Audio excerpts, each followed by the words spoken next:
মানে দেশটা একেবারে ধ্বংস হয়ে একটা টিচারের কালকে দেখলাম যে কি মানে কিছু ডাকসু বাক্সুর নামে কিছু অমানুষের বাচ্চারা মিলে একটা টিচারের গায়ে এভাবে হাত দেওয়া, এটা কি ঠিক বলে?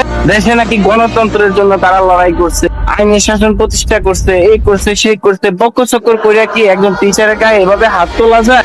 সে যদি আসল অপরাধী হয়ে থাকে, আপনারা যে আইন প্রতিষ্ঠা করছেন, সরকার প্রতিষ্ঠা করছে, তাদের ধৈর্য পুলিশ ধৈর্য আইনা তাদেরকে দিয়ে দেয়। আমনে ম্যাডাম আমনে ধুলাবাই লাগে যে আপনি কলার চাই তাহলে যে আপনি ঘেড়ির উপরে সাইডটা ধরছেন, আপনি ঘেড়ি সাইডটা ধরছেন যে আপনার কি ধুলাবাই লাগে? মানে পড়াশোনা করতে গেছো না ম্যাডাম, মারপিট করতে গেছো, ডাকসু বাক্সুর নামে এগুলো মানে দেশটা ধ্বংস করে দিল।